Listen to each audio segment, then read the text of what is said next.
Sir खूब पढ़ाई करी, मैं फेल हो गया या फेल हो गई। मेरे मस्तिष्क में आता है मैं क्या जवाब दूँ?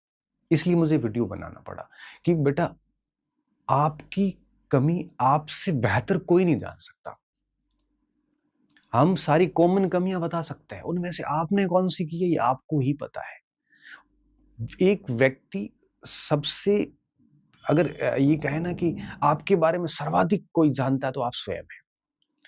आपको पता होना चाहिए कि अब कमियाँ कहाँ रहती है? कॉमन कमियाँ पहली कमी ये होती है कि हम कंटेंट के ढेर बना लेते हैं, वो नहीं करनी है।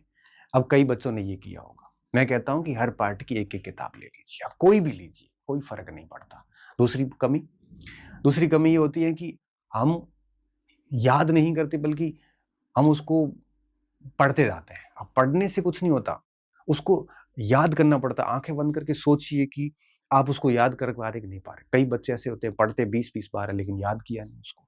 क्या ये गलती तो नहीं कर रहे? तीसरी बात, हर पढ़े हुए टॉपिक के पुराने क्वेश्चन्स वगैरह हर आयाम से सोच-सोच के उसका प्रैक्टिस की कि नहीं करी? अगर नहीं करी तो परीक्षा हॉल में गलतियाँ होगी। फिर बार-बार उसका रिवीजन किया कि नहीं किया? पढ़ते वक़्त दिमाग में एज़्यूम किया था कि नहीं कर रहे थे कि इसका कैसे क्वेश्चन बन सकता है? क्या आप एक ही परीक्षा को लेके बढ़िया तरीके से तैयारी कर रहे हैं या आप डाइवर्ट हो रहे हैं बार-बार? तो आप सभी चीज़ों पे मंथन कीजिए, गलती कहाँ रह रही है? और मैं विश्वास के साथ कह सकता हूँ कि अगर आप 1 आधा घंटा, घंटे भर बैठ के न्यूट्रल होके सोचोगे, खुद के प्रति ईमानदार होना बेटा बहुत ज़रूरी है। अगर आप खुद के प्रति ईमानदार नहीं हैं, तो आप अपनी गलती को कभी स्वीकार नहीं करोगे। आप उसको इग्नोर करोगे और बीमारी हो या गलती हो, उसको जितना इग्नोर करोगे ना, वो दुगुने अटैक के साथ वापस आएगी। बीमारी को एक्सेप्ट करो, गलती को एक्सेप्ट करो, कमियों को एक्सेप्ट करो और इसके लिए आपका ईमानदार होना बेहद ज़रूरी है। अगर आप ईमानदार नहीं होंगे, तो आप गलतियों को एक्सेप्ट नहीं करोगे, बल्कि आप दोषारोपण करोगे और अगर गलतियाँ एक्सेप्ट नहीं हुई, तो वही ढाक के 3 पात वापस ब्लंडर होगा आगे जाके और आप फिर से फेल होंगे। एक एक विद्यार्थी अगर बहुत न्यूट्रल होके सोचता है, बहुत न्यूट्रल होके, खुद के प्रति क्रूर होके एकदम से क्रूर का मतलब निर्दयी होके एकदम कि मेरे में ये कमियाँ हैं, वो लिख लें। 4-5 कमियाँ जो मैंने आपको बताई इनमें से हर व्यक्ति 1-2 एक तो कर रहा होता है। तो निश्चित तौर पे वो अपनी कमियाँ निकाल सकता है। अब बच्चे कह रहे सर हमारे फर्स्ट पेपर में 40% नहीं हुए फर्स्ट ग्रेड के अंदर, क्यों नहीं हुए? आपकी गलती मुझे ज़्यादा आती कई बार। क्यों? जैसे इतिहास थी, 15 प्रश्न में से 10-12 करने योग्य प्रश्न थे 10 प्रश्न। ज्योग्राफी के प्रश्न 10 के आसपास थे। 6-7 प्रश्न करने योग्य थे। मैनेजमेंट वगैरह इतना टिपिकल नहीं आया था। 15 प्रश्न आए थे, 10 प्रश्न करने योग्य थे। करंट भी इस बार 4-5 प्रश्न करने योग्य थे। हिंदी भी इस बार 3-4 2-3 प्रश्न करने योग्य थी। रीजनिंग गणित में भी 2 प्रश्न रीजनिंग के करने योग्य थे। अब आप बताओ ये कुल मिला के 40 से 45 क्वेश्चंस होते हैं। फिर आप 20-25 का स्कोर कैसे करके आए? अब मुझे मेरे को आप गालियाँ निकाल सकते हो कि सर हर पोर्शन में इतनी ज़्यादा डीप दे दिए ये वो। आपको वो 30 प्रश्न डीप दिख रहे हैं, 40-45 आप डीप तैयारी करो। अब आप अगर सिस्टम को और आरपीएससी को दोष देके फिर आगे फेल होंगे। आपकी इस तरह से दोषारोपण करने से आरपीएससी तो ऐसा तो है नहीं आपके लिए पेपर आसान करेगी। अच्छा जो 35% करके आए हैं, वो भी तो करके आए हैं। आप एक्सेप्ट करिए कि मुझे गणित नहीं आती तो मुझे काम करना है।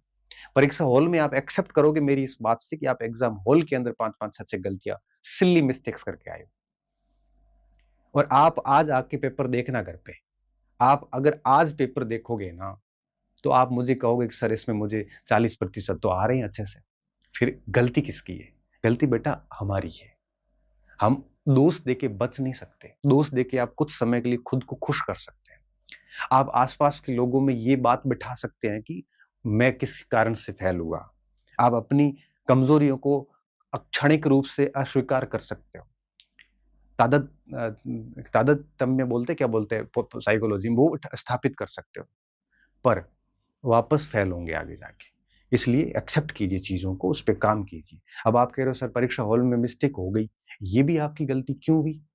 पेपर को ध्यान से पढ़ना था। हमने 10 बार वीडियो बना-बना के कहा था कि पेपर कैसे करना है। कई बच्चों ने पास भी किया। तो मैं ये बात क्यों बता रहा हूँ? मैं इसलिए बता रहा हूँ कि आप उन कमियों को फाइंड आउट करिए। तो एनर्जी जब पॉजिटिव वे में लगती है ना, तब बच्चा अपनी कमियों से रूबरू होता है और फिर उसके ऊपर वो काम करना शुरू करता है। और जब कमियों पे काम करना शुरू करता है ना व्यक्ति, तो मैं लिख के दे सकता हूँ कि वो फेल नहीं हो सकता। अब आप मुझे वापस ये कह सकते हो कि सर लाखों अभ्यर्थी बैठते हैं, उसमें सैकड़ों ही पास होते हैं। तो मैं वापस वापस वही बात कहूँगा, इन लाखों में से सैकड़ों ही होते हैं जो कमियों पे काम करते हैं। बाकी व्यक्ति कमी पे काम करना आसान काम नहीं है बेटा। कमी एक्सेप्ट करना ही बहुत बड़ी चैलेंज है कि मेरे में कोई कमी है तो मैं स्वीकार नहीं कर सकता। व्यक्ति की प्रवृत्ति होती है, टेंडेंसी होती है, ह्यूमन टेंडेंसी है ये। जब कमी एक्सेप्ट ही करने की प्रवृत्ति नहीं है 90% लोगों में, अब तो बताओ, तो जब कमी एक्सेप्ट ही नहीं कर रहे हम, तो सुधार कैसे करोगे? और जितने भी मैसेजेस मेरे पास आए, 3-4 दिन से मैं देख रहा था, किसी ने ये नहीं लिखा मेरी सर ये कमी रही। सबने यही लिखा है कि बस सर मेरे नसीब ठीक नहीं थे, किसी ने कहा मेरी नियति ठीक नहीं थी, पता नहीं कहाँ कमी रह रही, सर मुझे कमी का पता ही नहीं चल रहा। जो भी ये लिख रहा है, मैं बहुत ही कड़वे शब्दों में बोल रहा हूँ, आपको बुरा लग सकता है ये बात। आप ईमानदार नहीं है, आप एक्सेप्ट नहीं कर रहे हैं आपकी कमी कहाँ है। और अगर आप ईमानदार है, फिर भी ये लिख रहे हैं, इसका मतलब आप अभी भी नासमझ हैं। आप अभी भी मंथन नहीं कर रहे हैं कि आपकी कमी कहाँ रह रही है। कमी के बिना कभी भी इस तरह से रिजल्ट खराब नहीं होते। ठीक है, एक बार हो सकता है, 2, 3, 4 बार नहीं होते। अब लाखों में सर आपको सर सैकड़ों सीट तो लाख 6 लाख बच्चे बैठे, 20 लोग, 40, 50, 100 लोग लेने थे। यहाँ ज़रूर काम करता है कि हाँ, आपकी एक आधी मिस्टेक आपको बार कर सकती है, लेकिन जब 1000 सीट हो या 200 सीट हो, 500 सीट हो, यहाँ पर यहाँ पर मैं कह रहा हूँ कि उन लाखों में से कुछ सैकड़ों लोग ही होते हैं जो सच में कमियों पे काम करते हैं। तो मैं यही कहूँगा कि अपनी जो असफलता के बाद, विफलता के बाद में जो एनर्जी है, उसको पॉजिटिव वे में ले जाइए। आज ही आज बैठ के अपनी कमियों पे काम कीजिए, कमियाँ फाइंड आउट कीजिए, क्या-क्या कमियाँ थी और फिक्स इट और उसको फिक्स करो, कमियों को खत्म करो। उस पे ज़बरदस्ती तरीके से लग जाओ आप। और जिस परीक्षा को लेके आप तैयारी कर रहे हैं, वापस उसी को लेके बैठो। अध्यापक में कोई फेल हुआ है तो अध्यापक की करिए। हाँ, आपका सिलेबस बहुत बढ़िया है और इसके आसपास कोई सैटेलाइट वैकेंसी आपके दायरे में आ रही है। सैटेलाइट मतलब सेम सिलेबस वाली। तो आप उसको ले सकते हो। जैसे कोई L1 की कर रहा है, L1 में फेल हुआ है, तो वो सीईटी है, ग्राम सेवक है, उसकी कर सकता है, पुलिस की कर सकता है। और जैसे L2 का स्टूडेंट है, उसके दायरे में कोई 2-4 वैकेंसी आ रही तो ले सकता है। हिंदी का है तो हिंदी सेकंड ग्रेड की तरफ जा सकता है। कोई सेकंड ग्रेड में असफल हुआ तो बड़ी आगे अपॉर्च्युनिटी है। उसके बाद आगे वापस सेकंड ग्रेड, फर्स्ट ग्रेड की ओर जा सकता है। तो जो-जो दायरे में भर्तियाँ आ रही हैं उसको कवर अप पे रखिए और अच्छा डिसीजन लेके काम करिए। आपको लगता है कि मेरे से दूसरी नहीं होगी, मैं एक ही कर सकता हूँ, तो भरपूर तरीके से एक करिए और उसके 70% मिलने वाले सिलेबस जो है, उनके फॉर्म भरिए, पेपर दीजिए। पेपर बहुत सिखाता है और इस तरह से आप 1 डेढ़ साल के लिए खुद को गायब करिए।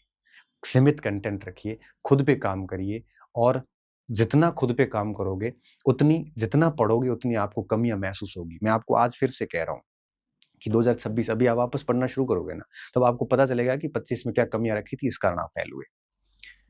तो जैसे-जैसे आप पढ़ोगे वैसे-वैसे आपको अपना मूर्ख होने का एहसास होता है। मैं आज जब कोई नई किताब पढ़ता तो मुझे लगता है यार मुझे तो कुछ नहीं आता। इसलिए आप अपनी एनर्जी को थोड़ा-सा पॉजिटिव वे में ले जाइए। और जब एनर्जी को पॉजिटिव वे में ले जाओगे, तो निश्चित तौर पे आप ना तो निराश होंगे, ना नेगेटिव होंगे और आप फ़ोकस्ड होके काम करोगे। और फ़ोकस्ड होके काम करोगे, तो निश्चित तौर पे आने वाली जो परीक्षाएँ हैं, उनमें आप है वो सफल हो जाओगे। तो मैं यही कहूँगा कि उदास नहीं होना, निराश नहीं होना है।